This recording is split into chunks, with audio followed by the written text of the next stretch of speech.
I can now welcome Ihab Matar, member of the Lebanese Parliament, who joins me now in the studio. Thank you so much for joining me. It's a pleasure to have you on. So, as I just mentioned there, Israeli jets have struck several towns in southern Lebanon, and that's after Israel urged residents to leave. How concerning is this latest warning as Israel does intensify strikes on Lebanon? Well, first of all, thank you for having me.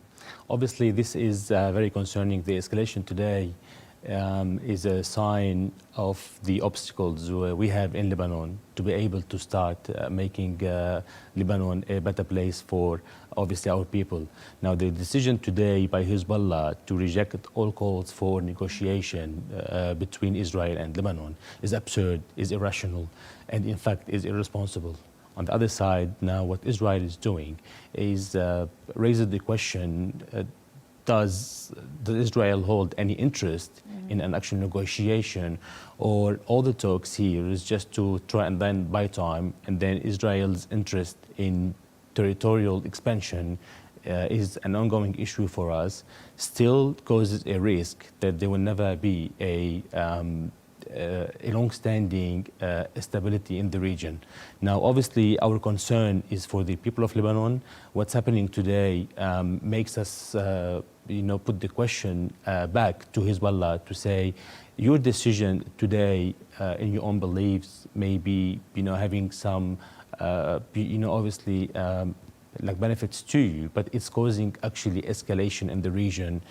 Having said that, we don't agree, and we don't believe that Israel needs to be provoked by any reason to cause Israel to be retaliating when we can avoid it, especially after our president, Aoun, said and declared that he's willing to start negotiation. And he clearly said that obviously negotiations don't happen between friends or allies. They happen between opponents and between enemies. So this is a clear statement that as Lebanese, we see Israel as an enemy, but we still need to be talking to them to be able to create a stable environment for the people of Lebanon. So it's really interesting. We've just had the conversation there. You mentioned Hezbollah saying that they don't want Lebanon to enter talks with Israel. But Israel's side of it, it says it's intensifying strikes. And the reason it's doing that is because Hezbollah is rearming itself in Lebanon. And this is a clear violation of the ceasefire deal that was signed with Israel. And this is where the big conversation is happening at the moment. Can you give me any concrete examples right now about how the Lebanese government is working to disarm Hezbollah and what steps it's taking? Because this is clearly something that Israel is seeing as a violation to that ceasefire. Yeah, well, to be quite honest with you, we don't actually believe that Hezbollah has the ability to be able to be rearming themselves. We believe that Israel is actually creating a reason for them to continue the escalation and then the attacks. Having said that, both sides have actually not complied with the ceasefire agreement. But more importantly, both sides, Israeli and Hezbollah, did not comply with the 17-hour resolution when it first came out in 2006. And obviously, we had to go into a period where there was always issues between Israel and Hezbollah. Hezbollah did not give up their arms from 2006 by not complying to the 17-hour resolution. At the same time, Israeli kept attacking Lebanon. And now what the government is doing all it can to be able to apply the ceasefire agreement in all its points. There was clearly some decisions made by the government. Now, Israel is not allowing the Lebanese government, in my opinion, enough time to be able to make sure that those agreements are actually met by the deadlines. Our deadline was until the 31st of December. What Israel should be doing, it should be withholding all attacks on Lebanon until the 31st of December. This is the deadline for the first stage of the roadmap made and then provided by the Lebanese army for Israel to be, for Hezbollah to be surrendering their arms, at least in the south of the Litani. Yeah. It's really interesting hearing you talk there, because many people are saying Hezbollah's weapons are part of Lebanon's safety against an aggressive Israel. How does Lebanon protect itself if Hezbollah disarms? Do you have the strength to do that? We don't believe our military capability will be the answer to any potential attack, whether being by Israel or by anyone else. But can you guarantee that Israel will stop attacking you? We can't guarantee, but we'll have to rely on diplomacy. We'll have to rely on the support that has been provided to Lebanon by the Friends of Lebanon, that once an agreement is done and once an agreement is complied with, then both sides of the parties will actually have to respect this agreement.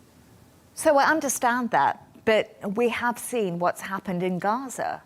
And is Lebanon not thinking we need Hezbollah, we need weapons to some degree, and that could be why we haven't seen this disarmament happen? As a member of parliament, I can clearly tell you more than half of the parliament, the majority of the parliament, does not agree with the fact that Hezbollah is a resistance, is a legal resistance. What we are saying that Hezbollah has maintained its militia approach because they're not complying with all the decisions done by the government. So no, we don't believe that Hezbollah needs to have their arms. Most of the Lebanese parliament, most of the Lebanese people, in fact, don't believe that Hezbollah needs to maintain its weapon arms to be able to protect Lebanon. Again, we believe that the government is responsible to protecting Lebanon. We believe diplomacy, and we believe an agreement that can be done and that is be done, and after negotiation, hopefully, negotiation should take place. And if we look at Gaza, we've seen that there's been improvement and there's been advancement in the situation there because there's been a political approach and there's been a political and diplomatic approach to trying and solving the problem. War and attacks did not solve the issue in Gaza because Israel could have continued forever and the Palestinians and Hamas would have resisted forever. Yes, maybe there were many civilians, they were dying, many injuries, many forms of destructions, but the war only stopped when there was an agreement made. And I think Lebanon can go down this road, and I think if we agree to start negotiation, no matter the forms, no matter the place, no matter the location, no matter the terms, if we start negotiation, I think we will end up having a better position for the Lebanese people, maybe a long-standing agreement that can provide stability, not only for Lebanon, not only for the Lebanese people, but for the region at large. So we're talking there about diplomacy. And that's what you think is going to end the hostilities that we're seeing between Hezbollah and Israel. Do you think that the government's doing enough? And I know that you yourself, you're an independent MP.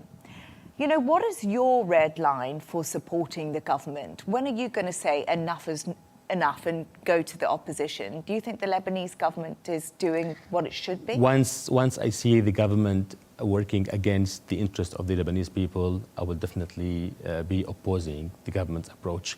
For now, all we're saying that the President Joseph Aoun, the Prime Minister, is doing, they are doing all they can to be able to work in the interest of the Lebanese people. The interest of the Lebanese people is to stop the war, to have a stable period, a long-standing period of stability, to work on economic reforms, to work on financial reforms, to work on prosperity. This is what they are doing. Obviously, they are facing obstacles because in the mentality of people who have been ruling the country for many decades, they really work based on the personal interest and the interest of the political parties and not the interest of the people. As long as the government is doing all they can, regardless of the results, because we know the results are maybe not directly related to the will, especially in Lebanon, because the will is there, the decisions are there, the proper decisions are made, but to be able to implement all the decisions and to be able to apply them, you need more than one party to come to join forces and then to come to the party. In my opinion, the government has my full support. The government has the support of many of the Lebanese people.